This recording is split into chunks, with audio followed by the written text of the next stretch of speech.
Pour étudier la pression en fonction de la hauteur, nous avons besoin d'une éprouvette graduée où j'ai fixé ici une règle graduée, d'un capteur manométrique que je relie sur le système Exao, et au bout du capteur, j'y ai placé un tube.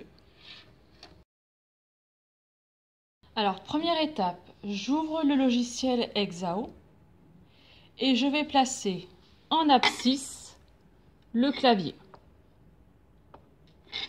Il me permettra d'indiquer la hauteur qui s'exprime en mètres. Valeur minimale 0, maximale, quand je vois la hauteur de l'éprouvette, 0,3, c'est-à-dire 30 cm, ça suffira. Au niveau de l'ordonnée, je prends le capteur manométrique et là, nous avons directement la pression avec l'unité en pascal. Donc, je lance l'acquisition ici.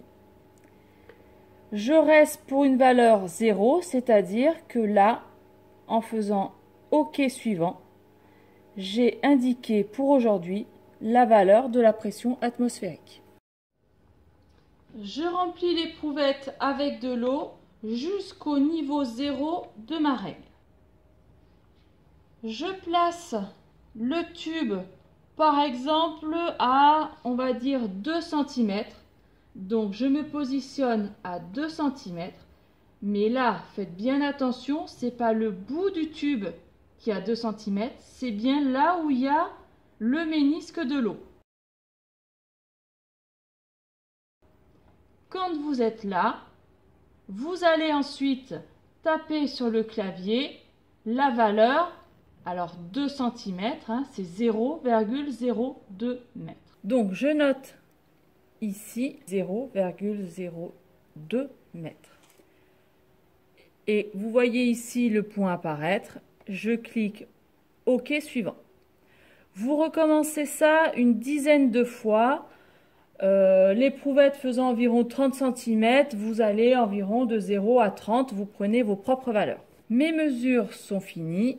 J'appuie sur arrêter l'acquisition et ensuite je me positionne sur échelle automatique. La pression que l'on a mesurée est la pression absolue. On veut tracer la pression relative en fonction de la hauteur.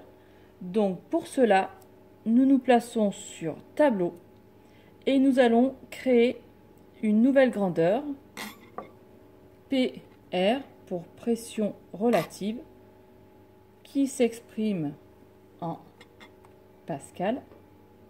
OK.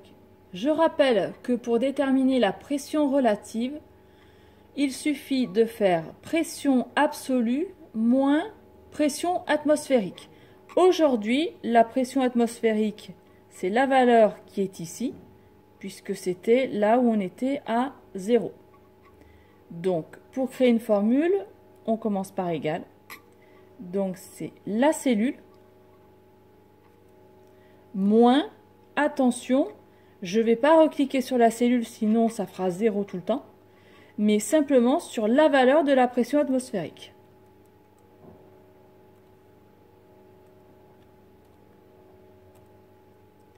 Et je fais Entrée. Ensuite, il me suffit d'étirer. Donc, je me remets sur le graphique, j'éteins les valeurs de P. Ensuite, je vais dans Modéliser. Je modélise bien PR. Ça ressemble à une droite, donc je clique droite. Je vais appuyer sur A et sur B pour que la modélisation soit la meilleure possible. Et je fais modéliser.